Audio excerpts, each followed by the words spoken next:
Ako ang inyong Lolo Pael at ito ang aking kwento. 2 buwan na tayo nagtatrabaho kay Mang David, pero wala pa rin tayong nakukuhang impormasyon tungkol sa totoong pagkamatay ni tatay. Konting tiis pa. Huwag muna tayong sumuko. Alam mo namang masyadong maingat ang gumawa nun sa kanya. Dahil nilinis nila ang ebidensya na magtuturo sa totoong salarin. Hindi ko na matatagalan na ugali ni Mang David eh. Palagi na lang siyang nakasinghal sa atin, lalo na kapag nauhuli tayo ng dating. Ano kaya kung kausapin natin siya? Bakit? Saka ano bang tumatakbo sa isip mo? Kapag nagpatuloy ang masamang pakikitungo niya sa atin, mapipilitan ako magbitaw sa trabaho. Hahanap ako ng ibang paraan para makabayad sa kanya. Paano? Baka nakakalimutan mo kung ano ang totoong dahilan kung bakit tayo nagtsatsagang pumasok sa trabaho. Kaya kung susuko ka na, mawawala ng halaga ang pinaghirapan natin. Ay, ewan ko. Marami kasi siyang ipinapagawa sa atin. Katulad ng pagpapauwi sa atin ng gabi. Maigpit magpatrabaho at madaming bawal. Kaya nga, porque malaki ang utang ni tatay, sinasamantala naman niya. Pinahihirapan niya tayo para hindi tayo tumagal. Hindi mo ba nahalata na parang sinasadya niyang pauwiin tayo ng gabi? Pinipigilan tayo mag-imbestiga, ganun ba? Teka, ano bang meron? Palagi na lang tayo nakakarinig ng malakas na ingay dito pa talaga sa gubat. Panigurado, mga minor de edad lang ang mga yan na nagiinom ng alak at nagtatago sa mga magulang. Kung sa bagay, maganda na rin ang maingay itong gubat. Madalas kasi magsitayuan ng mga balihibo ko sa katawan kapag napapadaan tayo dito. Ang lugar kung saan natagpuan ng tatay na wala ng buhay at naliligo sa sarili niyang dugo. Talaga kayang pinatay lang siya nang nakaalita niya sa trabaho? O katulad ng hinala natin na hindi isang ordinaryong nilalang ang may gawa? Abay malay ko. Si nanay naman ang nakakita sa bangkay ni tatay Tara na nga. Bilisan mo ang paglalakad. Mauubos na kasi ang gas nitong gasera natin. Sa isang masukal, madilim at tahimik na gubat madalas dumadaan ang magkaibigang sina Tonyo at Magdalena. Higit pa sa magkapatid ang turingan nila sa isa't isa. Magmula na magsama ang kanilang mga magulang na sina Mang Alejandro at Aling Evelina, ay lalong tumibay ang samahan ng dalawa. Masaya ang pamilya ni Magdalena, pero nang pinatay ang kanyang ama, silang dalawa ni Tonyo ang pumalit bilang magpapanday sa bahay ni Mang David. Ito ay dahil sa malaking pagkakautang ng kanyang ama sa matanda. Pagdating nila sa kanilang tinitirhan, malayo sa bayan, ay natanaw naman nila ang nag-aalalang mukha ng kanilang ina. Ginabi na naman kayong dalawa ng pag-uwi. Bakit pa palaging ganitong oras pinalalabas sa trabaho kayo ni David? Huwag na po kayo mag-alala, Nay. Kasama ko naman po si Tonyo Kasama rin po sa trabaho namin na sumama sa overtime para naman makabayad na kagad tayo ng utang. Kahit pa, alam naman ninyo na kaliwat kanan na ang patayan sa badyong ito. Sige na, pumasok na kayo sa loob at nang makapagapunan na. Nay, kapag oras mo na kahit nasaan ka pa, mamamatay ka. Kaya wag na ho kayo mag-isip ng kung ano-ano. Masasanay na lamang po kayo na ganito talagang oras ang tamang uwi namin. Hindi pa naman po masyadong delikado Pasado 8:00 pa lang naman ng gabi. Naalala ko po kanina nang mapadaan kami sa gubat, sa lugar kung saan natagpuan ang katawan ng tatay. Ano po ba talaga ang kinamatay ni Itay? Magdalena, pwede ba? Huwag ka na nga magtanong kay nanay tungkol dyan. Baka na naman malungkot na naman yan Kasalanan mo pa. Maganda ka na lang na makakain natin, Gutom na ako. Alam ko naman na gusto nyo ring malaman kung ano nga ba ikinamatay ni Alejandro. Natagpuan namin siya sa kakahuyan. Wakwak ang tiyan at nawawala ang mga laman loob. Ang napansin ko sa sugat niya sa katawan, ang sugat sa kanyang balat ay parang gawa ng talim ng lagari. Napakahayop talaga ng gumawa nun kay tatay. Kaya hanggang ngayon hindi pa rin ako makapaniwalang sasapitin niya ang brutal na pagpaslang sa kanya. Ayon po sa investigasyon ng mga polis, away raw sa trabaho ang pinagsimulan ng ugat ng krimen. Pero wala namang makapagturo kung sino ang pwedeng gumawa nun sa kanya. Isa pa, naging palaisipan sa tao na bakit kailangan mawala ang mga bituka ni tatay. Aswang yata ang pumatay sa kanya eh. Ay Diyos ko po, paano mo naman nasabi ang mga bagay na yan? Walang aswang sa lugar na ito. Hindi sila totoo. May ba tayo ng usapan? Kayong dalawa ha? Trabaho ba talaga ang sadya ninyo? Kaya kayo pumalit sa trabaho ng inyong ama? O may iba pa kayong dahilan? Magtapat kayo. Ayaw kong magising isang araw na pareho na kayong nasa kabaong. Ang nanay naman, hindi po yun mangyayari sa amin ni Magdalena. Tara na nga po, kumain na tayo. Nakakagutom na po eh. Tinatanong ko kayong dalawa. Huwag niyong ilihis ang usapan. Nay, magtiwala po kayo sa amin. Wala talaga kaming ginagawang ikapapahamak namin. Teka, nagugutom na rin po ako eh. Ano bang ulam natin? Kanina pa ho kasi kami hindi kumakain eh. Ay tamang-tama.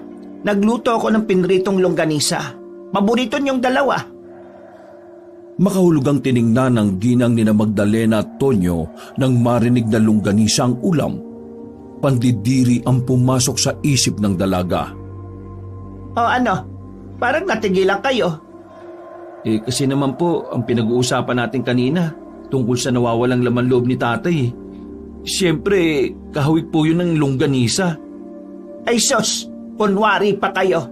Kapag nakahain na ang pagkain, ang lalaki na ng subo ninyo. Kunwari nang didiri pa kayo. Sus! Napagalpak na lang ng tawa si Aling Evelina na hinabol nito ng palo si Tonyo. Halos mapunit ang labi ni Magdalena sa lapad ng pagkakangiti niya. Habang pinapanood ang kulitan ng dalawa, pagkatapos ay masayang naghain na makakain ng kanilang ina sa lamesa. Nakakailang subo pa lang ng kanin si Magdalena nang maalala niya ang mga gagawin bukas ng gabi. Nay, bukas nga po pala ay gagabin ulit kami ni Tonyo sa pag-uwi. Huwag na po ninyo kaming hintayin ha. Magsara po kayong mabuti ng pinto at bintana. Abay, bakit naman? Wala akong kasama dito. Overtime po kami, Nay eh. Kailangan na po naming tapusin yung trabahong naiwan ni tatay. Tapos na po sana kami. Ang problema, itong si Magdalena, ang bagal kumilos. Takot pang umakyat sa itaas. Pagkatapos hindi naman marunong bumaba. Inaabala pa ako. Makulit kasi itong kapatid mo eh. Ayaw na humiwalay sa iyo.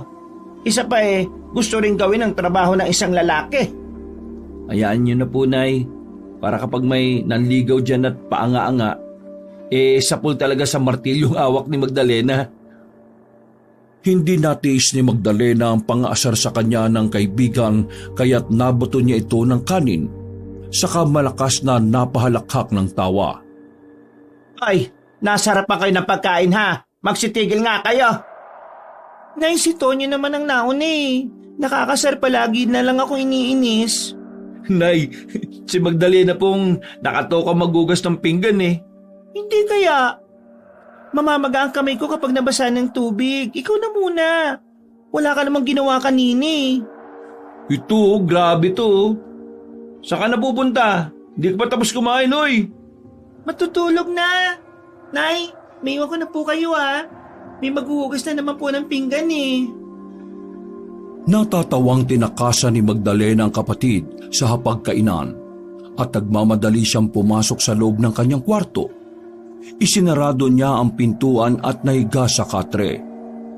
Ilang saglit lang ay nakaramdam na ng pamimigat ng mata ang dalaga at dinalaw na rin agad ng antok. Kinabukasan ay maagang pumasok sa trabaho ang magkapatid. Hindi na nila hinintay na magising ang kanilang ina papunta sa bahay ni Mang David. Pagdating nila sa malaking bahay na ipinagagawa ng matanda, ay nakita nilang seryosong naghihintay ito sa nakabukas na pinto. Halata ang pagkadismaya sa mukha nito. Bakit ngayon lang kayo? Hindi ba sinabi ko kagabi na agahan niyo ang pagpasok para matapos na kaagad to? Kailangan na itong madaliin bago umuwi yung asawa ko. Ang kukupad yung kumilos eh. Pasensya na po. Ano po ba yung uunahin namin pandayin? Kasi kahapon pinigilan nyo kaming lagyan ng mga slab yung bubong para makabitan na ng yero. Sa bubong yung paglalagyan ng yero, ituloy nyo na para hindi mabasa ng ulan yung ibang mga materyales.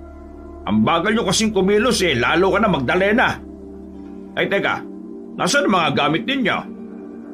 Akala ko po kasi iniwan ng ibang ninyong mga tauhan ng mga gamit nila dito. Kasi sabi nyo sila magpapanday ng bubong. Ay, kalimutan mo na. Nagka-problema kasi ang isa sa mga tauhan ko Anong problema? Huwag ka na nga magsalita. Ayos na po, Mang David. Ako na lang pong aakyat sa itaas. Huwag na lamang po ninyong pansinin tong si Magdalena. Ikaw ang aakyat sa bubong. Ang taba-taba mo. Nalait pa. Kesa naman sa kanya mukhang tipaklong na balahura. Shh! Kamay ngayon, baka marinig ka. O siya, ikaw na nga ang bahala. Ang gusto ko bago sumapit ang alas 12 tapos na ito ha. Ang maiiwan naman ninyong gawain ipagpapatuloy naman ng mga tauhan ko sa gabi. Maswerte naman ng mga kupal. Ayaw mo sikatan ng araw. Shh, tumahimik ka na nga.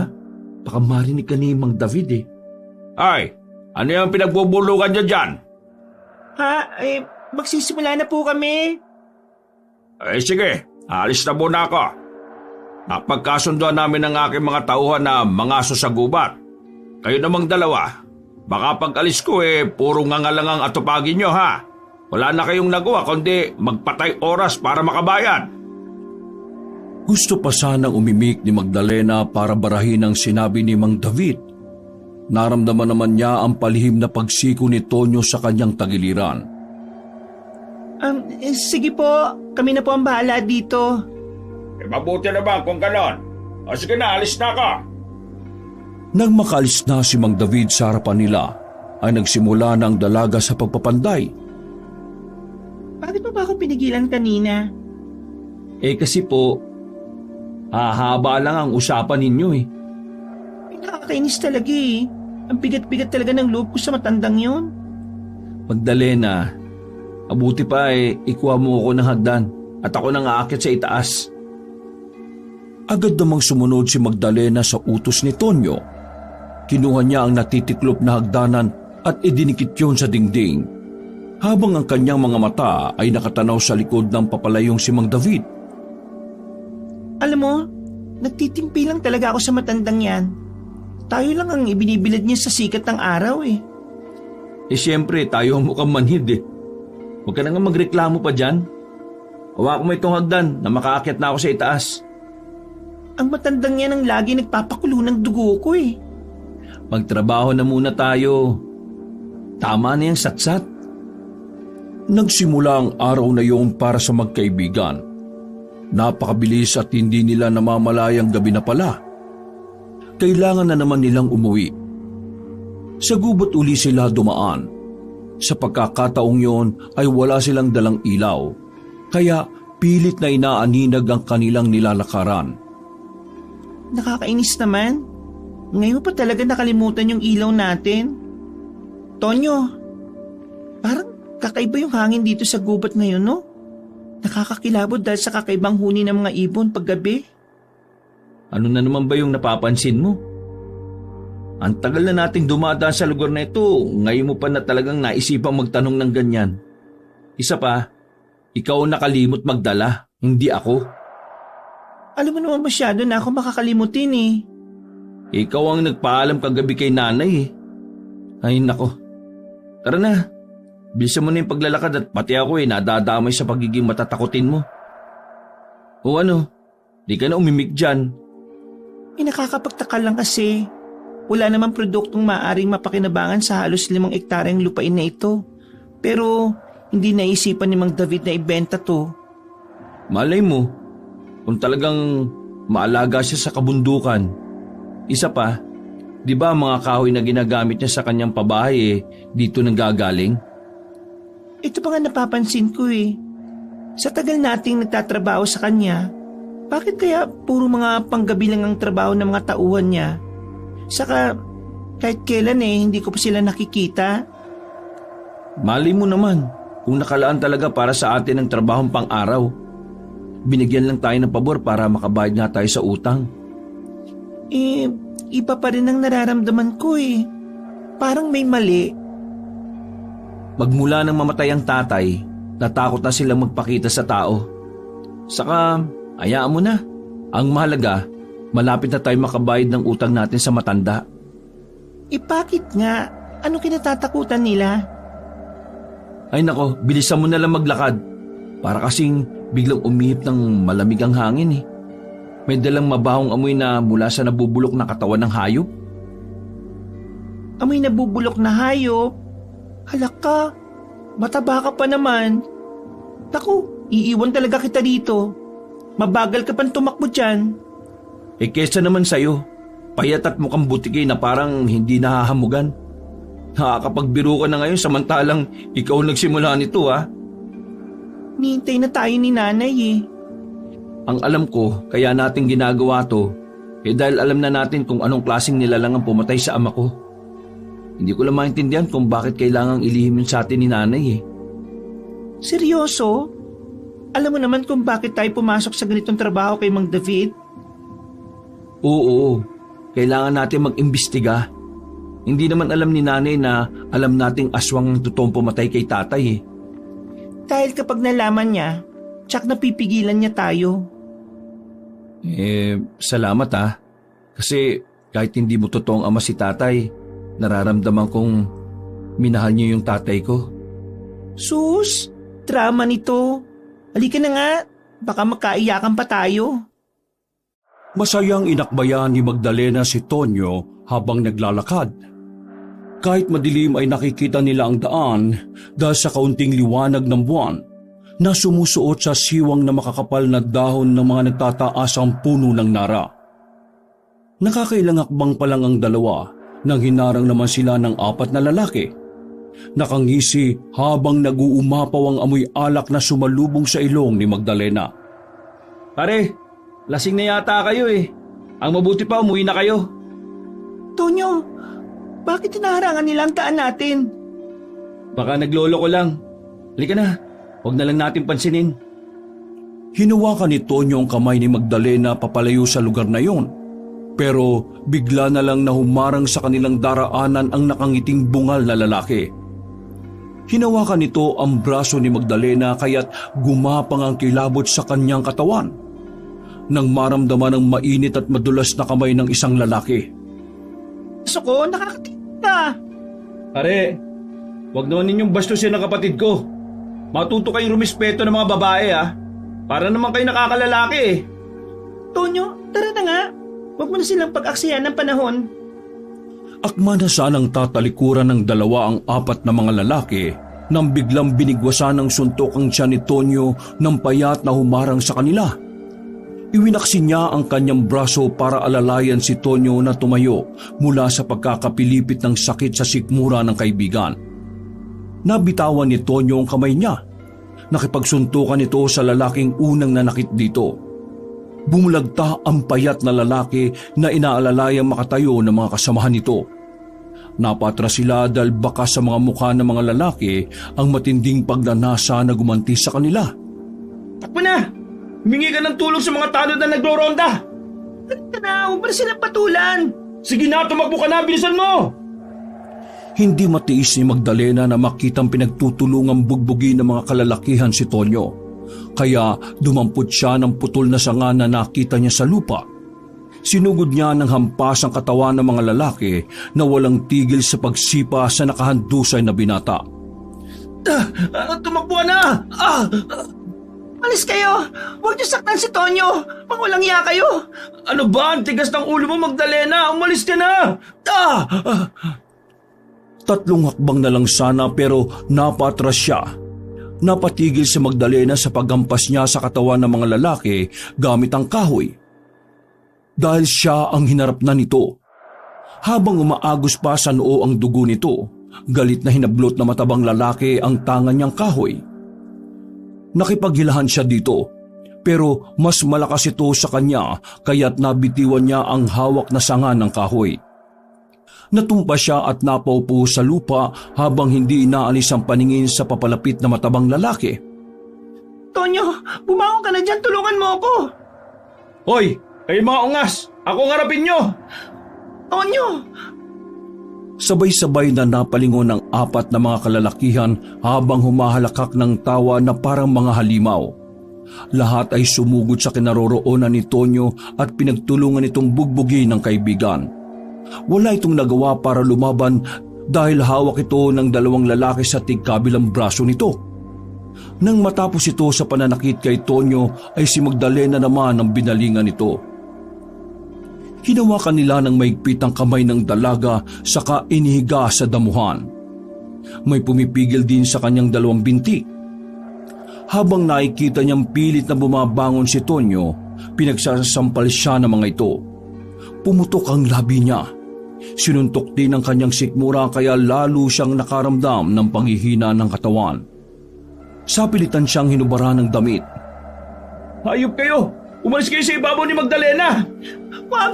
Maawa kayo! Tonyo, tulungan mo ako! Itong sa inyo! Ayaw niyong makinig ha! Pinagtatatadyakan ni Tonyo ang mga lalaking pilit na nanggagahasa kay Magdalena. Kaya ito naman ang binalingan at walang tigil na pinagsususuntok sa sikmura ang binata. Yakap ang sariling katawan ay nanlalabo ang paningin ni Magdalena. Kitang-kita niyang papalapit ang mga ito sa kinaroroonan niya. Nanginginig ang buong katawan niya dahil sa takot. Lalo na at nakitang napansin niyang parang nawalan ng malay ang kaibigan. Magdalena, pakiusap, tumakbo ka na. Huwag kayong lalapit! Tulong! Tulungan niyo ako! Tulungan niyo kami! Papatayin ko kayo kapag may nangyari masama sa kapatid ko. Sa kabila ng paghihirap ng pagsasalita ni Tonyo ay nagawa pa rin itong tumayo. Tinulungan ito si Magdalena para hindi magtagumpay ang mga lalaking langung-lango sa alak. Kaya lang ay nahablot pa rin si Magdalena ng mga lalaki at sapilitang inihiga sa lupa. Mabigat ang lalaking nakaibabaw sa kanyang katawan. Buong lakas niyang sinipa ang pinakamaselang parte ng katawan ng lalaki.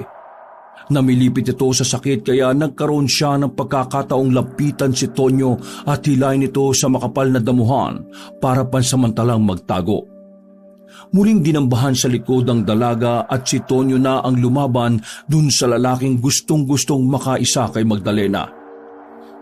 Umalis kang peste ka! Papatayin kita! Tonyo!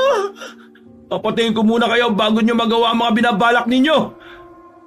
Pagsundok ni Tonyo sa lalaki ay bumagsak yun sa lupa at nagbandang tatakbo. Pero halos manginig ang buong katawan ni Magdalena nang mula sa madilim na bahagi ng kakahuyan ay lumabas ang isang nilalang. Napaupo sa tabi niya si Tonyo habang nakatingin sa bagong dating. Diyos ko, anong klaseng nilalang yan? Ang kamay ng nilalang ay parang isang lagari. Ang mga mata, kulay dilaw. At ang mga tenga ay mataas pa sa kanyang ulo. Tonyo, ano nang gagawin natin?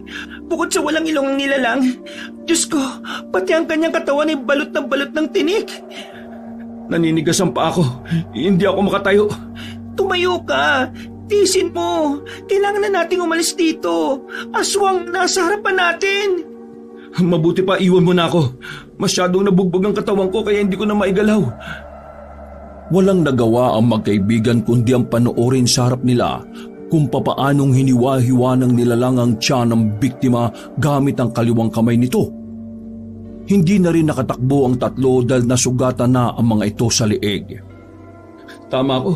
May aswang sa gubat na ito. Tumakas na tayo bago niya tayo mapansin. Natitiyak kong ang 4 na lalaki ngayon nasa sadya niya, hindi tayo. Nagkakamali ka. Walang pinipili ang aswang. Kapag naubos niya ang laman loob ng mga lalaking yan, tayo naman ay susunod niya. Pero dahil sa puwersahang pagpunit ng halimaw sa tiyan ng mga biktima, tumalsik sa kanilang mukha ang mabahong amoy ng balansang likido at nalasahan pa ni Magdalena ang pait ng sariwang dugo na dumikit sa kanyang labi. Pag-angat ng kanilang mukha ay nagkatamaan sila ng tingin ng halimaw na tapos ng manginain. Umangil ito na sumasayaw-sayaw sa paglalakad habang papalapit sa kanila. Nawala ang iniindang sakit ng katawan ng dalawa at mas nangibabaw ang kagustuhan nilang makatakas. Diyos ko, Tumayo ka na dyan, Magdalena. Tara na, tumakbo na tayo. Saglit ang damit ko. Hayaan mo muna yan. Gusto mo bang mangyari din sa atin ang nangyari sa kanila? Masakit at mahapdi ang mga natamong sugat sa katawan ni Magdalena. Kaya nang maramdaman ng dalaga ang malamig na kamay ng aswang, ay itinulak niya papalayo si Tonyo. Umawa ka sa kamay ko. Sipain mo siya sa kanya katawan. Matinik ang katawan niya eh. Galit na galit at gigil na gigil ang aswang sa paghawak sa magkabilang braso ni Magdalena. Nakita pa niyang dumampot ng kahoy si Tonyo at pinaghahampas nito ang likod ng halimaw. Pero nabigo ang binata at naputol pa ang sanga ng kahoy. Bitiwan mo si Magdalena! Tonyo, tulungan mo ako. Bitiwan mo ang mga bata. Ako ang kaharapin mo, walang iya ka. Meron kang matanda ka! Gulat na napatingin si Magdalena sa halimaw na nasa kanyang harapan dahil sa bigla nitong pagsasalita sa halimaw na tinig. Masyado ka ng maraming napapatay. Ako ang kaharapin mo. Ibigay mo sa akin ang bertud mo. Lumabang ka ng patas. Saka ako pakakawala ng masarap na putaying ito. Tukoy ng halimaw kay Magdalena. Nabigla na lang sila sa bilis ng pangyayari nang mula sa malayo ay tumalo ng mataas sa matandang babae. Pagbagsak nito ay sakto sa kinaroroonan ng aswang. Nagpambuno ang dalawa sa gitna ni na Magdalena at Tonyo. Tonyo, ayun na. Hayaan na natin sila. Pero paano matandang tumulong sa atin? Malakas siya at sanay sa pakikipaglaban kaya umuwi na tayo. Tumakbo na tayo. Tangka na sanang tatakbo si Tonyo at nahagip naman ito sa liig ng halimaw. Umangat ang paa nito sa damuhan kaya tumulong na siya para iligtas ang kaibigan. Buong tapang niyang sinipa ang maselang parte ng katawan nito kaya natumba ang aswang at namilipit sa sakit. Ano pa ang inihintay nyo? Tumakbo na kayo bago pa tayo maamoy ng mga kasamahan niya. Sa likod niyo, Lola! Diyos ko po. Ipinaghampasan ng aswang ang katawan ni Lola Celeste nang mahawakan ito sa binti ang matanda. Hindi nila matiis na iwanan ito kaya kumuha ng bato si Magdalena para ipukpok sa ulo ng aswang. Nakabuelo ang matanda at magkakasunod na pinaghahampas nito ang ulo ng halimaw gamit ang hawak nitong martilyo. Mapapatay na sana na matanda ang nakahandusay na kalaban nang mula sa di kalayuan ay nakarinig sila ng malalakas na huni ng kakaibang hayop. Tunog na katulad ng ungol ng baka. Baka yan na po yung kasama ng aswang na yan. Sa bahay ko, doon tayo magtago. Balot yun ng proteksyon ko laban sa mga halimaw na yan. Bilisan niyo ang pagtakbo. Halika na, Magdalena. Sumunod na tayo sa matanda. Bilis! Walang inaksayang oras sina Magdalena at Tonyo. Sumama sila sa matanda na mabilis pa tumakbo kaysa sa kanila. Anong ina yun? Nagtatawag ng kasamang maghahanap sa inyo para patayin kayo. Pero bakit po kami? Dahil nakita niyo ang kanilang itsura. Sumama kayo sa akin. Doon tayo magtatago sa kuweba. Po? Bahay niyo? Oo. Sagradong tirahan laban sa masasamang elemento na naninirahan sa gubat na ito. Humantong ang tatlo sa bukana ng yungib. May mga nakalawit na damong ligaw at mula sa mga puno ng sanga ay nagkalat naman ng maraming mga tarsier o mamag. Nakatingin ang mga malalaki nitong mata sa kanilang dalawa. Pagpasok nila sa loob ay inilapag na matanda ang isang martilyong may katamtamang laki. Kayo lang po nakatira dito? Mukhang matagal na po kayo sa kuwebang to ah. Sandali, maupo muna kayo. Inulan na naman ninyo ako ng katanungan eh. Malalim ang sugat nyo sa katawan, lalong-lalo ka na lalaki. Tonyo po. At ito naman po si Magdalena, kapatid ko po. Ngayon ko lang po kayo nakita sa balyong ito. Ano po bang mga halimaw ang nakita namin kanina? Sila ang mga aswang na kung tawagin ay hukagan.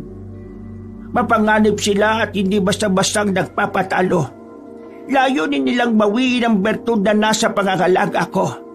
Kaya ngayong nalaman na nilang iniligtas ko kayo, hindi na sila titigil hanggat hindi kayo nahuhuli.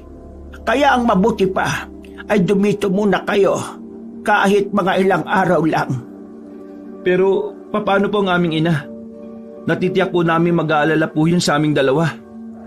Kilala ko ang inyong ina, si Evelina.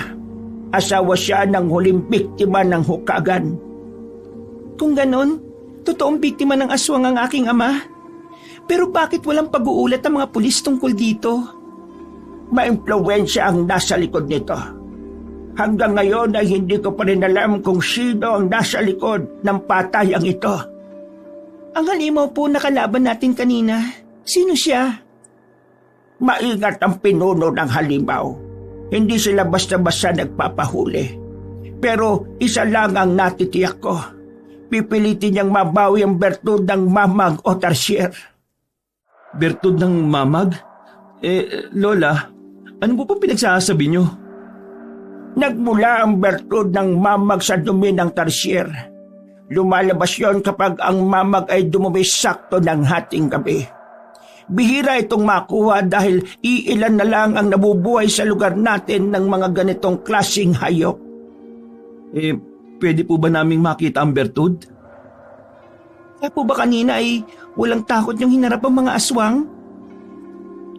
Hindi kagad nakapagsalita si Lola Celeste, sa halip ay dinampot niya ang martilyo at pinaikot-ikot yun sa hangin habang nakaharap sa kanila. Ang kulay dilaw na bato sa ulo ng martilyo. Ito ang bertud na matagal ko nang iniingatan at naghahanap na mapagpapasahan. Isang dalagang nagtataglay ng busilak na puso at malinis ang kalooban. Isang taong may lakas ng loob na labanan ng pinuno ng hukagan. Hanggang ngayon po ba wala pa kayong natatagpuan na posibleng pumalit at magmana sa inyong taglay na bertud? Meron na. Matagal ko na siyang sinusubaybayan. Kaya lang napapansin ko ang dalagang tagapagmana ng martilyong ito ay may matindi pa rin galit sa puso. Hindi po ba ito makakabisa kung puno ng galit ang puso ng pagmamanahan nito? Sayang naman po kung ganun. Magandang aramas po sana ito sa... Saglit na natigilan si Magdalena nang mapansin sa kanyang titig na titigang matanda. Parang bigla niyang naunawaan kung ano ang ibig sabihin nito. Ikaw ang nakatakdang magmana ng pinakamalakas na bertud ng mamag. Naku, nagkakamali po kayo. Nakita naman po ninyo kung gaano kaduwag si Magdalena. Tonyo, hindi yon ang sapat na basihan para sa kapangyarihan ng bertud. Kundi ito ang nakatakda sa buhay ng dalagang ito. Dumadaloy sa kanyang ugat ang lahat ng mga katangiang dapat taglayin ng isang mandirigma. Kapag sumapit ang kapistahan ng mga hukagan, 15 mga dalagang nakatakda nilang bihaging alay para sa kanilang pinuno. Meron na po ba kayong pinaghihinalaan? Sa ngayon ay wala pa. Patuloy lang ako sa pagmamatsyag. Muntik na kayo kanina. Kung hindi napaagang dating ko, malamang kwento na lang kayo. Nagulat nga po ako kanina. Ang inaalala ko lang po ang nanay. Pagkabanggit ni Tonyo sa kanilang ina, ay biglang nagmadali sa pag-alis si Magdalena pero pinigilan nito na matanda. Hindi na rin naman kita mapipigilang umalis. Ang mabuti pa, dalhin mo muna ang martilyo. Para sa iyo talaga ito. Isa pa, kailangan magamot agad ang sugat mo. May indikasyong mahawa ka ng pagiging hukagan at maging isang tulad nilang halimaw. Pasensya na po pero wala po akong panahon sa mga pinagsasabi ninyo. Hindi ako nararapat sa pakikipaglaban sa mga hukagan kung kanina nga po wala akong nagawa para ipagtanggol ang aking sarili. Kukuha pa ba ako ng mga panibagong responsibilidad? Humanap na po kayo ng ibang mapagmamanahan ninyo dahil hindi ko po yan matatanggap. Bumaka sa mukha ng matanda ang lungkot, kaya naman ang kamay nitong nakahawak sa kanyang braso ay unti-unting lumuwag. Pasensya na po Lola pero gagawa pa kami ng paraan para mabigyan ng hustisya ang pagkamatay ng tatay ko. Tara na, Tonyo. Natitiyak kong nag-aalala na sa atin ng nanay. Baka mapano siya. Hindi na hinintay ni Magdalena na magsalita si Lola Celeste. Tinalikuran na nila agad ito at mabilis na tinahak ang daan pauwi. Hindi na sila dumaan sa gubat. nagtiyaga silang umikot sa kabilang gubat para makalihi sa lugar kung saan napatay ang 4 na kalalakihan. Pagdating nila sa tapat ng kanilang bahay, ay nakita nilang malungkot na nakaupo si Aling Evelina sa may pintuan. Napatayo ito sa kinauupuan nang makita sila na dumarating. Diyos ko naman mga bata kayo. Bakit naman masyado na kayong nagpaalam po kami Nay na gagabihin kami ng pag-uwi? Napano ang mukha mo anak? Pati ang labi mo. Ikaw rin Tonyo. Ano ang nangyari sa inyo? Napaaway po kami sa kanto. May bumastos po kasi kay Magdalena eh. Mabuti na lang po at may umawat sa amin. Mga kabataan lang na napainom.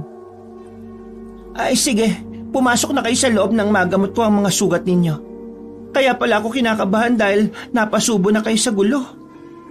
Alam ni Magdalena na may dahilan si Tonyo kung bakit kinailangan itong magsinungaling sa kanilang ina. Pagpasok nila sa loob ay mabilis na kumuha si Aling Evelina ng maligamgam na tubig at bulak para malinisan ang kanilang mga sugat. Walang imik ang dalawa habang pasimpleng nagtititigan. Ano nang balak ninyo? Babalik pa ba kayo sa trabaho? Opo, Nay. Nagkasundo na rin naman kami ng mga nakaalita namin. Saka gusto na po naming madaliin ni Magdalena ang trabaho para matapos ng bayaran ng utang sa matandang yun. Alam ba niya ang tungkol sa mga nangyari sa inyo? Nako, dapat talagang makausap ko ng lalaking yan para maiwasan niyang pauwiin kayo ng gabi. Mahirap na, baka sa susunod hindi lang ito mangyari sa inyo. Baka mas malala pa dito. Hindi na po mauulit yun. Naalala ko nga pala, Nay, may kilala po ba kayong Lola Celeste? Bakit na itanong mo? Wala akong kilalang Lola Celeste. Bakit? Nakilala niyo ba siya?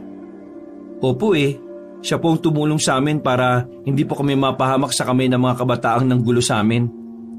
Kilala po niya si tatay May sinabi ba siya tungkol sa ama ninyo? O nagtanong ba kayo sa kanya? Naramdaman ni Magdalena na parang biglang nagbago ang kilos ng kanyang ina. Minadali nito ang paglalagay ng gamot sa labi niya at natatarantang napatayo sa pagkakaupo. Bakit parang balisa po kayo nang mabanggit namin ng tungkol sa matanda? Nag-aalala po ba kayong malaman namin ng totoong pumatay sa aking ama ang aswang nahukagan? Alam na namin ang totoo, Nay. Kahit hindi pa namin nakakausap ang matanda, naghihintay lang kami na sabihin niyo sa amin ang totoo. Kaya ba napilitan kayo magtrabaho kay David para tiktikan niyo kung sino ang totoong salarin sa pagkamatay ni Alejandro? Hindi naman po kami nagagalit sa inyo, Nay. Naiintindihan po namin kung bakit nagkakaganyan kayo. Hindi na po ninyo kami mapipigilang magsagawa ng sarili naming pag-iimbestiga. Sinadya ni Magdalena na huwag sabihin sa ina ang tungkol sa inaalok ng matanda sa kanya. Kitang-kita niya kung paanong nataranta si Aling Evelina sa mga tanong nila. Bigla siyang nakaramdam ng awa para dito. Sige na po, magpapahinga na po ako. Nakakapagod po kasi ang araw na ito. Ako naman po magsasara ng mga pinto't bintana. Sigurado ba kayong ayos lang talaga kayo? Opo, Nay. Napahinto sa pagakbang si Magdalena nang makarinig siya ng sunod-sunod na kalusko sa likod ng kanilang bahay. Hindi naman agad yon napansin ni Tonyo na tuloy lang sa pagsasara ng pinto at bintana. Oh, bakit? Wala ka bang narinig? Para kasing may tao. Hindi parang tao, Nay. Mukhang nasundan tayo, Tonyo. Ano bang nasundan? Nakakatakot na kayong dalawa, ha? Hindi kayo nagsasabi sa akin ng totoo. Ganun din naman po kayo, Nay. Naamoy mo ba, Tonyo? Amoy nagbubulok na laman ng hayop na nagmumula sa ating kusina. Sandali at titingnan ko. Ako nang titingin. Nasaan ba ang dating itak ni tatay? Hindi ako mapalagi sa naaamoy ko ngayon Kunin mo, Magdalena, sa inyong kwartong itak ng tatay mo. Nakasabit yon sa dingding. Opo, Nay. Agad na nilapitan ni Magdalena ang pintuan ng kanyang silid. Pero pagbukas at pagpihit niya ng seradura ay sumalubong sa kanya ang napakabahong amoy. Ganun na lang ang pagkabigla niya nang mula sa bintana ay pumasok ang isang aswang. Ang tagal mo na. Diyos ko, napasok na tayo ng halimaw. Tonyo, Hawakan mo ang nanay. Kapag umatras ako, isasara ko ang pinto ng aking silid. Maghanap ka ng pwede nating magamit na sandata panlaban sa hukagan. Eksaktong pagsara ni Magdalena ng pinto ang pagsugod sa kanya ng aswang. Lumika ito ng tunog na tulad sa asong nagagalit. Kinalampag nito ang dingding na pilit lumalabas sa isinarado niyang pinto. Ito, martilyo na lang ang gamitin natin. Umalis na tayo dito mga anak. Papatayin nila tayo. Kumuha na lang po kayo ng asin sa kusina. Ikaw naman, Tonyo. Ikuha mo ako ng matigas na kahoy na ipangsasara ko sa mga pinto. Bilisan mo, masyadong malakas ang aswang. Mabilis na kumilos ang tatlo para pigilan ng pagbabantang pumasok ng aswang na ikinulong niya sa loob ng kanyang silid. Ganon din ang iba pang mga nasa labas na naghahanap ng ibang butas na mapapasukan. Ayan, naiharang ko na ang kahoy. Heto naman ang asin pati ang bawang. Anong gagawin ko sa mga bagay na ito?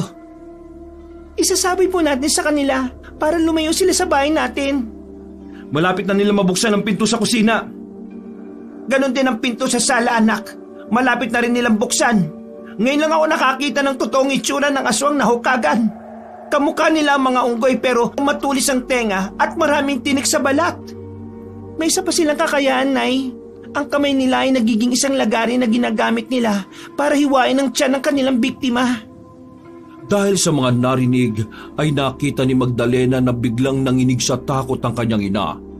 Habang walang tigil sa pagsulyap sa mga pinto na patuloy na binubuksan ng halimaw sa labas. Mukhang tama sinabi sa atin na matanda. Hindi sila titigil hanggat hindi tayo napapatay. Bakit? Anong dahilan? Dahil po sa bertud ng mamag na nasa pangangalaga ni Lola Celeste.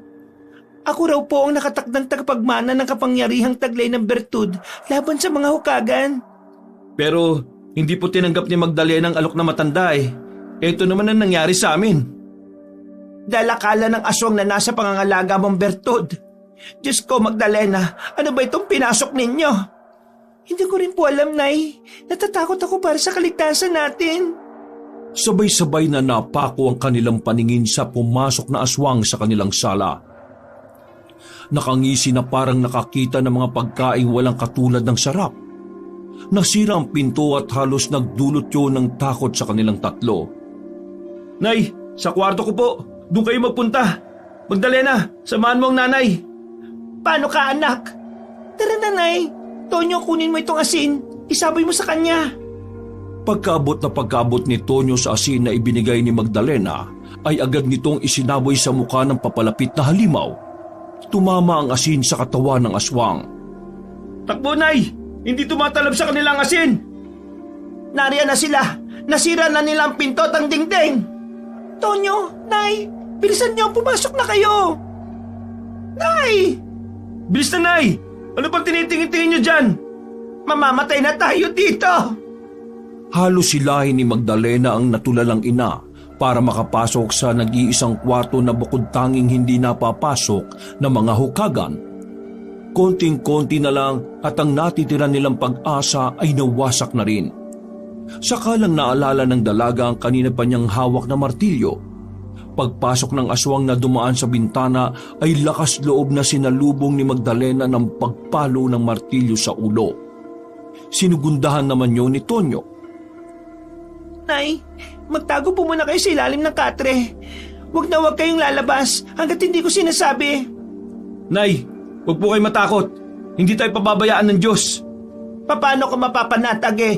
Parang hindi basta-basta halimaw ang pumasok sa bahay natin. Ilang saglit pa ang lumipas ay nakarinig na sila ng malalakas na paglagabog ng mga katawan ng aswang sa dingding.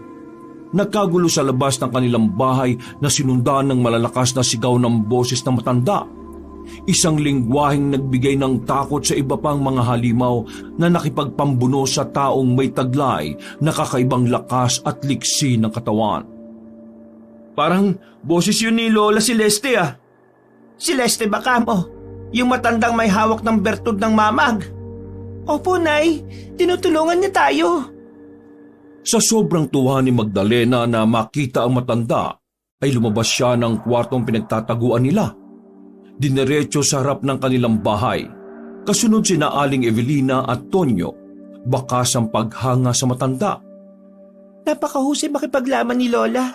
Halos lahat ay bumagsak sa lupa habang naliligo sa sarili nilang dugo.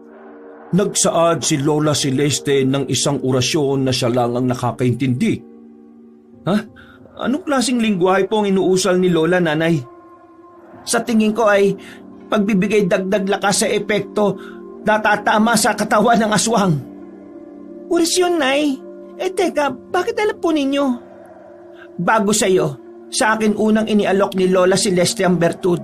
Pero dahil nag-asawa agad ako, hindi ko na nahawakan ng martilyong may bertud ng mamag. Ang mga salitang binibitiwan ni Lola, kung hindi orasyon, ano pong ibig sabihin nun? Nakikiusap siyang kilalanin ng hawak niyang martilyo kapag natagpuan na ang may-ari ng susunod na tagapagmana. Unti-unti nang mawawalan ng bisang bertud, parang matutulog. Kapag inusal niya ang mga salitang yon, magigising ang kakayahan nito.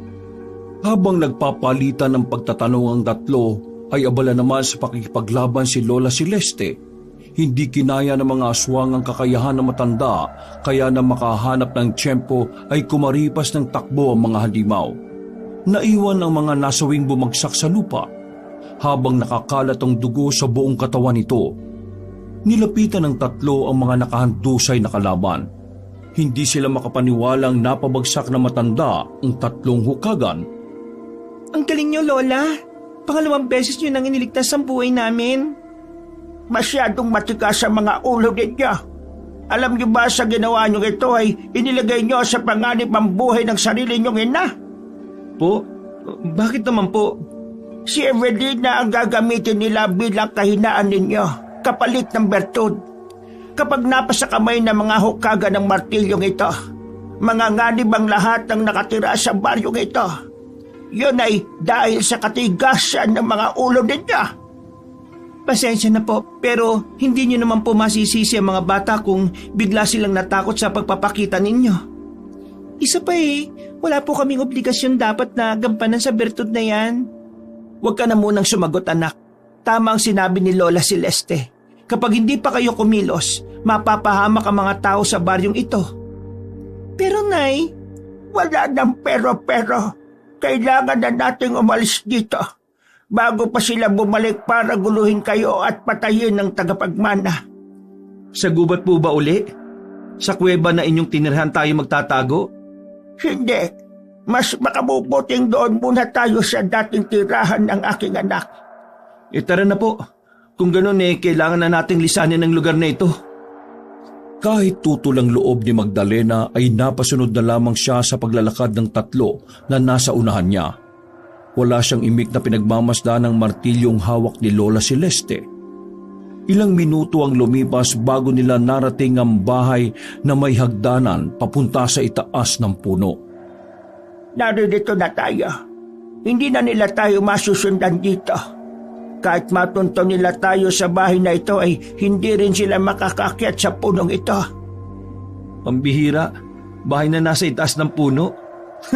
Dinaig pa natin ang kwento ni Rapunzel sa dating ng tirahan natin. Sus, tumahimik ka nga. Akala mo ba biro lang ang lahat ng ito? Nagsisimula ng sumiklab ang laban. Ewan ko na lang kung makuha mo pang tumawa kapag nakita mo ng aktwal na dami ng mga hukagan. Ganyan naman po si Tonyo pero natatakot na po yan. Isa ka pa.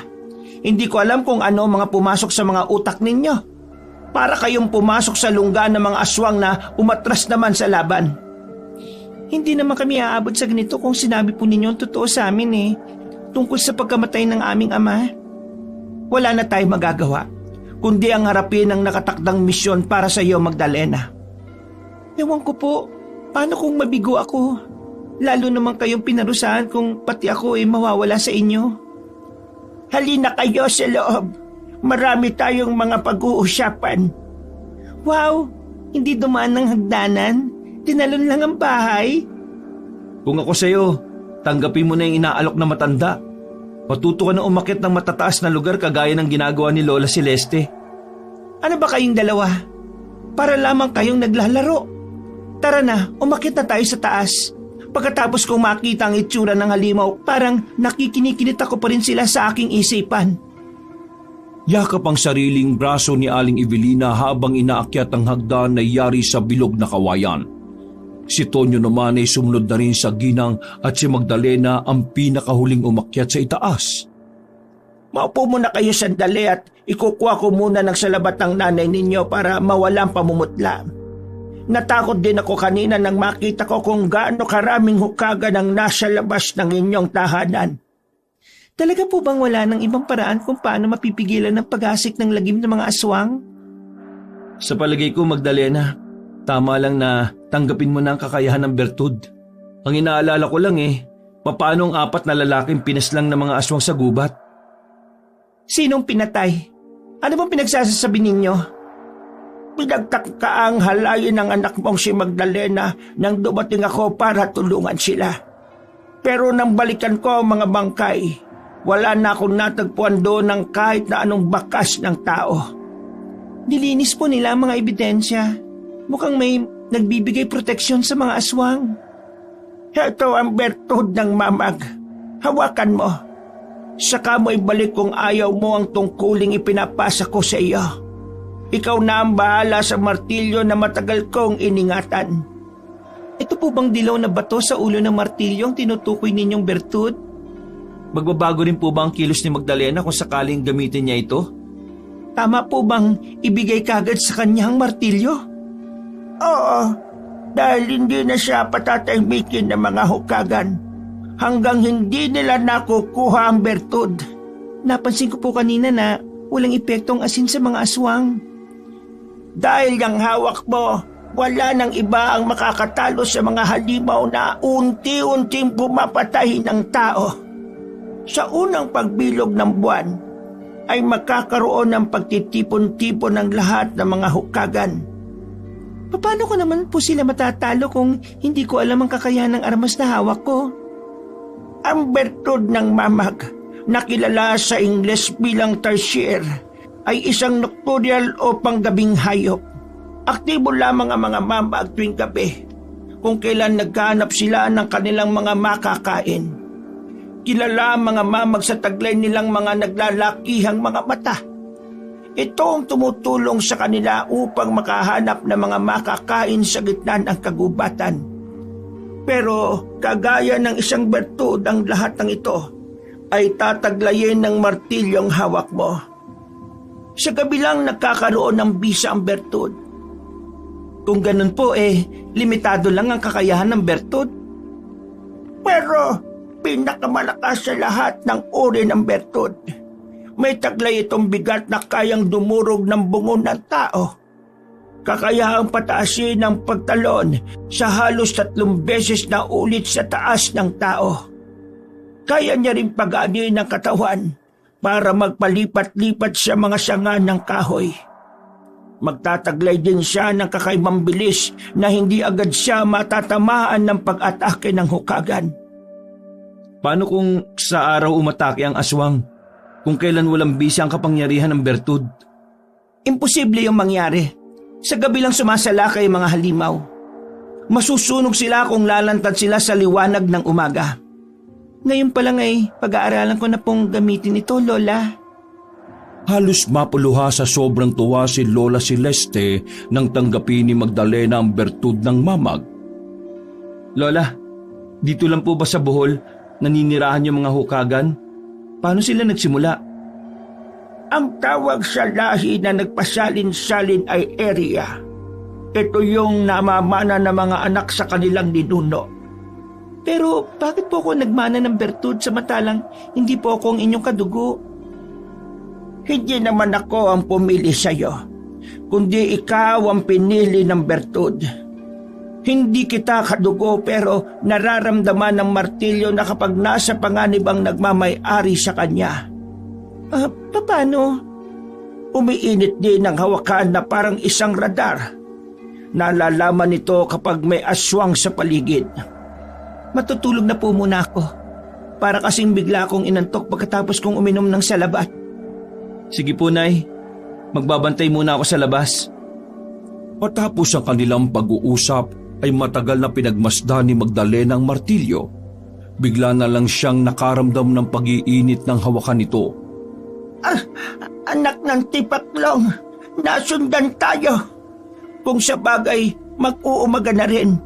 Hintayin natin ang pagliwanag at harapin ang kahinaan ng aswang. Masusubukan ko po yata kagad ng kakayahan ng martilyo. Tanya, huwag kang magpakita sa kanila. Baka makaisip ng paraan ng mga hukagan. Magsimula na naman ang away. Ano po kaya kung subukan ko ng gamitin ang sandatang ito? Huwag. Kung kinakailangan, dapat hindi nila malaman na nasa iyo ang bertud ng mamag. Ang ganda po pala ng tanawin dito. Kitang-kita ang pagtaas ng araw. Sa palagay ko po, umalis na sila. Nawala po yung pag-init nitong hawakan ng martilyo eh. Mamaya ay magsisimula ka ng magsanay kapag natutunan mo ang mga kakayahan ng bertud. Hindi ka na matatakot lumaban sa mga aswang. Kagaya ng inaasahan ay sumalang agad sa unang pagsasanay si Magdalena. Nasa itaas siya ng puno kaya nakatingala naman ang tatlo sa kanya. Mag-iingat ka! Kailangan mo lumipat sa kabilang sanga. Sige na, gawin mo na! Po! Diyos ko po, takot ako sa matataas. Kahit nagrereklamo ay sinubukan ni Magdalena na magsanay sa pagpapagaan ng kanyang katawan. Hindi siya makapaniwalang nagawa niyang makalipat sa kabilang sanga. Nagawa mo! Tuwan-tuwa ka, Tonyo. E tignan mo ang labi ni Magdalena. Para nang ibinabad sa suka. Mukhang nagkakasiyaan kayo pagkatapos ninyong hindi pumasok sa trabaho. Bumundol ang kaba sa dibdib ni Magdalena nang marinig ang galit na boses ni Mang David. Mang David, paano po ninyo kami nahanap dito? Natural na mahanap ko kayo. Lupa ko itong pinagtataguan ninyo. Tinatakasan ba ninyo ang utang niyo sa akin? Nako, nagkakamali ka. May hindi lang nangyaring maganda sa kanila kagabi. Wala akong pakialam. Hoy, tanda! Hindi kita kinakausap Si Magdalena at Tonyo ang sadya ko rito. Bakit hindi ako makikialam? Kung kausapin mo sila para bang nabili mo na ang buhay nila. Magpasalamat ka na lang at kahit papaano nagtatrabaho sila sa'yo. Sinusubukan mo ba ako? Gusto mong tama ka sa akin, Sobra naman po yata kung sasaktan niyo si Lola dahil lang sa hindi namin pagpasok sa inyo. Ba't ang lintik na ito? Gusto mong tamaan? Hay! Ako ang harapin mo! Hindi yung babaeng walang kalaban-laban sa'yo! Saktong umangat ang palad ni Mang David para sampalin si Magdalena. Ang pagbaba naman ni Aling Evelina galing sa bahay na matanda. Pasensya ka na, David. Talagang nagkaproblema lang kami. Babayaran namin ang utang ng asawa ko. Bigyan mo pa kami ng konting panahon. Panahon? Halos natagalan na ako sa pagpapagawa ng bahay para sa asawa ko. Inutil ka talaga kahit kailan. Mahilig kang magpaasa. Tatalikod na sana si Mang David nang mapansin nito ang hawak na martilyo ni Magdalena. Kaya siguro hindi kayo pumasok ngayon dahil may bago na kayong trabaho. Bukas, kapag hindi kayo pumasok, itong ina nyo ang gagawin kong collateral para magtino kayo. Bakit pati ang nanay ko naman ang pakikialaman nyo? Tao siya, hindi siya hayop. Wala akong pakialam. Nanay baka mo. Huwag kang umasa, hindi mo tunay na ina itong si Evelina. Kaya huwag kang umasta na kapamilya kanila. Sumusobra naman yata kayo sa talas ng pananalita nyo. Kayo nga naturingang mayaman, ganid naman. Napalingon si Mang David at binigyan ng malakas na sampal sa pisngi si Magdalena. Bakit nyo ako sinampal? Masyado ka nang nagmamalaki. Ganon Tuluyang nagpadala sa emosyon si Magdalena at inatake niya ng sipa si Mang David. Hindi na naawat ng tatlo ang pakikipagpambuno ng dalaga sa kaharap. Naiilagan niyo ang bawat pag-atake ko. Ako naman, masyado ka na rin mayabang Tama na, ano ba? Awatin mo nga Tonyo si Magdalena. Sus! Tama lang na bigyan ng katapat ang lintik na lalaki dyan. Lola, pwede ba? Pagbastan nyo nga. Naglalaban ng dalawa dahil sa pride. Pabayaan mo. Sa ginawa ng David na yan, unti-unti nang nagbibigay ng linaw sa akin ang lahat. Kusang tumigil sa pag-atake si Magdalena nang makaramdam siya ng pagod. Butil-butil din ang pawis na umaagos sa kanyang pisngi. Kung makipaglaban kayo, parang nagdaan kayo ng matinding pagsasanay. Laban! Wala ka namang kakayahan. Makaalis na nga. Sinayang mo lang ang oras ko. Bakit hindi mo siya natalo? Akala ko ba may kakayahan ng bertud? Sira ka ba? Walang epekto ang pesteng martilyo nito kapag tirik ang araw. Sa inis ay naihagis niya ang martilyo at nagdadabog na pumasok sa bahay. Pagpasok, hinablot niya ang baso saka nagsali ng tubig. Nilagok niya yon na parang dito siya humuhugot ng lakas. Hindi mo na sana pinatulan. Natalo ka tuloy. Nay, pwede ba? Masyado na pong masakit siyang magsalita. Kung tutuusin sa nangyari po kay tatay, dapat may pananagutan din siya. Unang-una sa lupain po niya namatay ang aming ama. Wala na tayong magagawa. May pinirmahang kasunduan ng iyong ama. Sige na po, Nay. Medyo masakit na rin ang mga sugat ko. Magpapahinga muna ako. Bakit? Ano ba binabalak mo? Mabuting tao ang Tatay Alejandro ni Magdalena, kaya hindi niya matanggap na wala man lang siyang nagawa para bigyan ng hustisya ang kanyang ama. Nang sumapit ang gabi, ay palihim na umalis sina Magdalena at Tonyo papunta sa gubat. Isang plano ang naisip nila. Sigurado ka bang tulog na si nanay bago ka umalis? Oo, kaya huwag ka na mag-alala. Sandali, tingnan mo sa bandang yon. Hindi ba't mga tauhan yun ni Mang David? Saan kaya sila papunta? Tara, sundan natin. Kasama rin nila ang mga ibang kalalakihan sa ating baryo. Hindi ba't gusto nang matapos ni Mang David ang bahay niya? Nakakapagduda lang talaga. Bakit kailangan sa gabi pa sila magtrabaho? Tara na, sundan na natin sila. Paligsing lumabas sa pinagtataguan sina Magdalena at Tonyo sa malaking puno ng mangga para sundan ang mga kalalakihang naglalakad papunta sa bahay ni Mang David. Pero sa kalagitnaan ng kanilang paglalakad ay huminto ang mga tao at sa ibang landas dumaan. Hindi naman ito pupunta sa bahay ni Mang David Mukhang may ginagawa silang kakaiba. Huwag tayong lumika ng ingay. Iwasan mo ang mga nagkalat na tuyong sanga. Ilang minuto pa ang lumipas ay tumigil na ang mga kalalakihan sa tapat ng nagliliyab na apoy. Mas marami ang nakaupo habang mga walang damit pang itaas. Malinaw na isang ritual ito o pagdiriwang ng kanilang kaugalian. Sa kilos nila, parang isa silang mga kulto. Tama, maraming mga manok ang nakatali sa bawat paa ng mga lalaking sinusundan natin. Umupo sila sa damuhan habang nakapalibot sa malaking siga ng apoy. Masama nga ito. Natigilan si Magdalena nang mula sa kabilang gilid ay may isang babaeng nakagapos sa mga kamay. May busal ang bibig habang umiiyak. Si Mang David ang pinuno nila. Bakit may babae? Diyos ko po, alay para saan? Maghintay lang tayo dito. Ililigtas natin ang babae. Matyagang naghintay ang magkaibigan sa pinagtataguan nila. Maya-maya pa'y isang pangyayari ang hindi nila inaasahan. Bitiwan niyo ako, mga halimaw kayo! Wala sa akin ang bertot! Kalokohan! Nasaan siya? Nasaan si Tonyo at Magdalena? Kitang-kita ng dalawa kong mga mata ang martilyo na hawak niya. Nagpapatawa ka ba? Dati niyang gamit yon. Karpentera mo siya, hindi ba? Matigas ang ulo mo, ha? Kapag hindi nila isinukombertud sa akin, papatay ko sa harap nila ang kanilang ina, katulad ng gagawin ko ngayon sa babaeng ito. Nagsimulang igapos ng mga tauhan ni Mang David ang matanda, kaya't napakuyom ng palad si Magdalena. Kung ganun, bihag nila ang nanay. Wala dito si nanay. Ang mabuti pa maghiwalay na muna tayo dito. Hanapin mo kung saan nila dinala si nanay. Hindi ako makapaniwalang pinuno ng kulto ang hayop na matandang yan. Hindi siya isang kulto, kundi aswang. Matagal bago nakapagsalita si Tonyo. Akmang tatayo na sana ito pero nakita ni Magdalena na nakikipagpambuno ng matanda sa mga kalalakihan. Tutulungan ko si Lola. Hanapin mo na ang nanay. Mag-iingat ka, Tonyo. Atayin ang matandang yan! Wala naman palang silbi! Subukan niyo saktan si Lola Celeste. Magdadaan muna kayo sa ibabaw ng bangkay ko. Aha! Sinasabi ko na nga ba't darating ka eh? Hindi mo matitiis ang pamilya mo?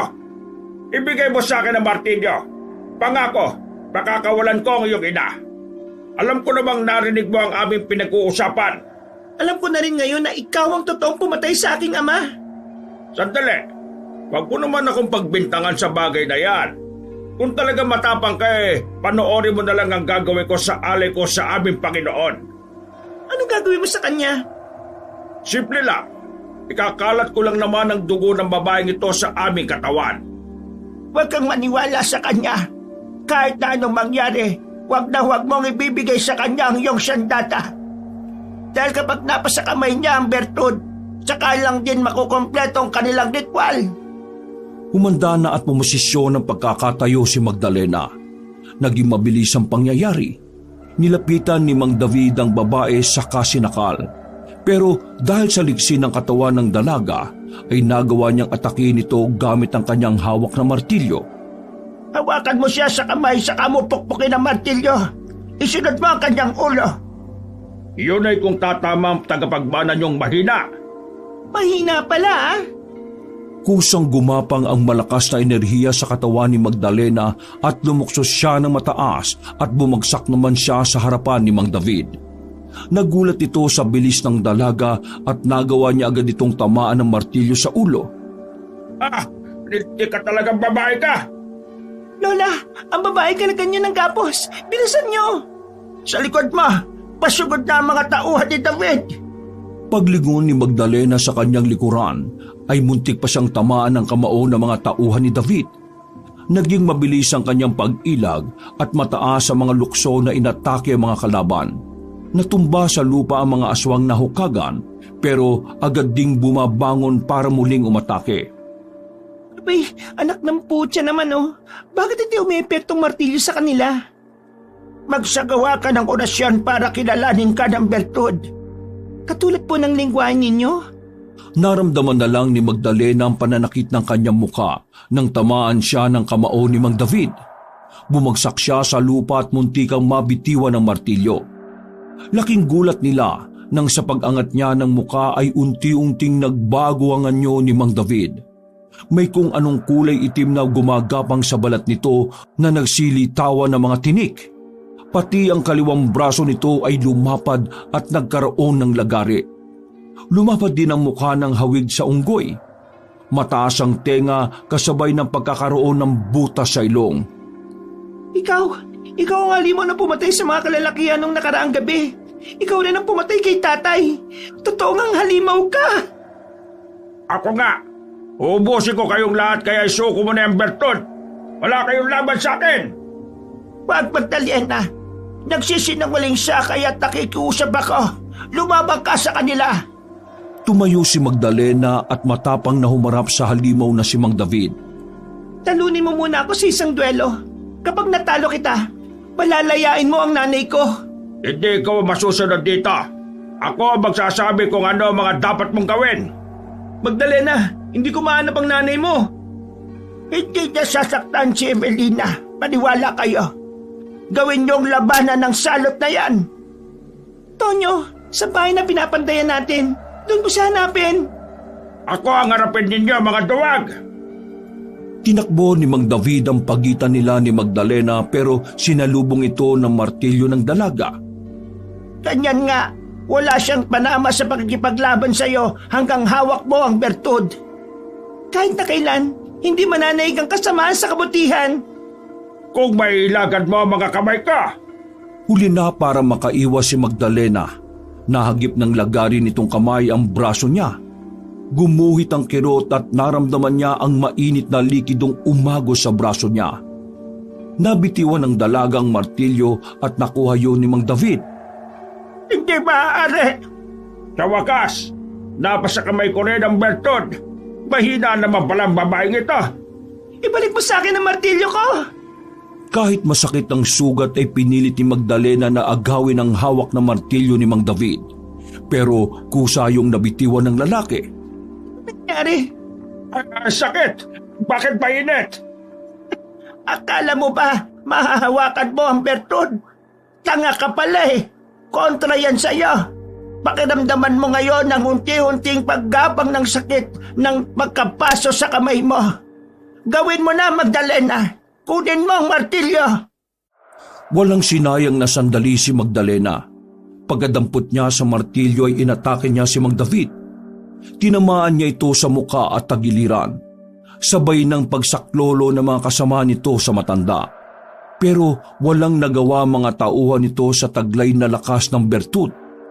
Bawat tamaan ng martilyo ay parang nagiiwan yon sa kanila ng matinding sakit. Napapasigaw ito at nakikisay sa lupa nang tumumba. Natakot ang ibang mga hukagan at kumaripas ng takbo, pero hinarang naman yun ni Tonyo. Anak, salamat sa Diyos. Walang nangyari masama sa inyo. Ang braso mo may sugat. Hindi ako makakapayag na hindi kayo managot sa ginawa niyong ito sa akin. Muntik tamaan si Aling Evelina ng lagari na kamay ni Mang David.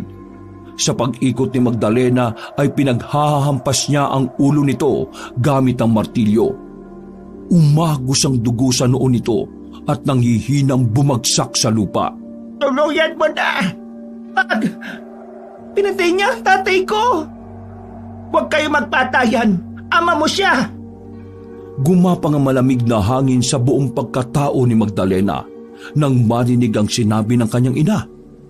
Nanginginig ang buo niyang katawan nang tingnan ang mukha ni Aling Evelina. Siya talaga ang totoo mong ama. Maniwala ka.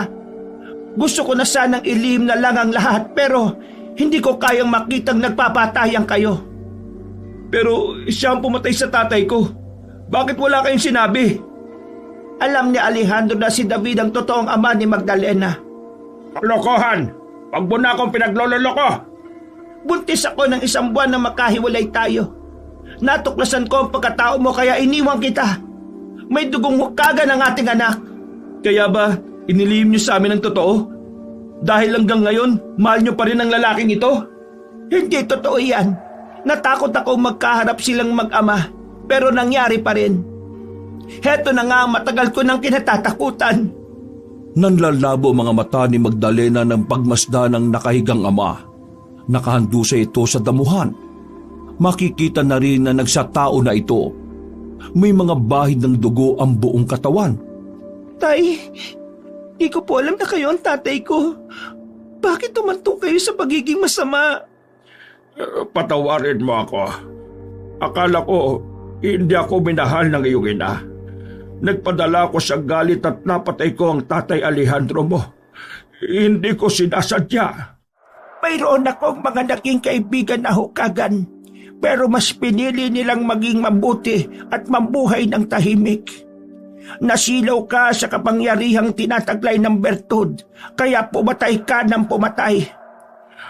Oo, tama kayo. Patawarin niyo ako sa mga nagawa ko. Anak, ingatan mo ang iyong sarili. Ikaw, Evelina, patawarin mo ako. Tulungan niyo ako, Tonyo. Dali natin sa ospital ang tatay. Wag! Nararamdaman kong hindi na rin ako magtatagal. Meron lang akong kahilingan. Gusto kong si Tonyo ang tumapos ng buhay ko para lang sa ustisyang nararapat sa kanyang ama. Hindi mo na kailangan gawin ito. Kung hindi niya ito gagawin, ang mga tauhan niya na ang papatay sa kanya. Ang sino mang makapapatay sa katawan ng pinuno ay papalit sa kanyang may iwang pwesto. Hindi ba titigil ang pag-ahari nila? Pero hindi ko po kaya. Kahit malaki ang naging kasalanan niyo sa akin, hindi ko magagawang pumatay ng walang laban. Tinalikuran sila ni Tonyo na bagsak ang mga balikat. Alam ni Magdalena na suktulan hanggang langit ang galit ng kaibigan, pero mas pipiliin pa rin ito ang maging mabuting tao. Huli na ang lahat dahil pinalibutan na sila ng mga hukagan na hindi nagsitakas. Sa kahuli-hulihang pagkakataon, hinarap ni Mang David ang sariling mga alagad. David! Sugatan sa likod si David. Ngayon mo na ipakita, Magdalena, ang lakas ng bertud ng mamag na hawak mo. Malalaki ang mga hakbang na sinaklolohan ni Magdalena ang kanyang ama. Nakipaglaban siya gamit ang kapangyarihan ng martilyo. Lumiwanag ang mata ng dalaga at naging kulay pula yun sabay sa maliksi niyang paggalaw. Lahat ay bumagsak sa lupa na basag ang mga muka. Sa isang iglap, natalo ni Magdalena ang mga hukagan. Patay na ang iyong ama. Ginawa pa rin niya ang nararapat para may pakitang mahalaga ka sa kanya. Ano na ang balak niyong gawin? Alam kong masama ang loob sa akin ni Tonyo. Makakalimutan din po ni Tonyo ang mga nangyari. Sa ngayon ay hayaan na po muna natin siya. Malungkot na umuwi ang tatlo sa kanilang dating tirahan na parang dinaanan ng bagyo dahil sa mga nasirang dingding. Naroroon si Tonyo na tahimik na nagpapanday ng mga nasirang pinto. Wala itong imik at si Magdalena ang nakaramdam ng hiya dahil sa ginawa ng kanyang ama. Tonyo, galit ka ba? Bakit naman ako magagalit sa'yo? Pareho naman tayong walang alam. Anak, patawarin mo ako sa mga nagawa kong pagsisinungaling. Maiintindihan ko kung hindi mo na ako magagawang kausapin. Kalimutan na po natin ang mga nakaraan. Ngayong nasa maayos na ang lahat, uuwi na rin ako. Simula sa araw na ito, ay magkakaroon na ng katahimikan ng buong baryo. Magmula ng araw na yon ay natahimik na ang mga baryo. Ang naging pagkamatay naman ni Mang David at ng mga tauhan nito ay ipinalagay na lang na away sa hindi tamang pagpapasahod ng matanda sa mga tauhan nito. Kaya't nagkagulo na ikinasawi ng mga tao. Naging usap-usapan din sa buong lugar ang balitang may dalaga raw ang nakatira sa kanilang baryo na may hawak ng pinakamalakas na bertud sa lahat. Magmula noon ay wala nang nangahas manggulo sa baryo, lalo na ang pagsalakay ng mga aswang. Wakas!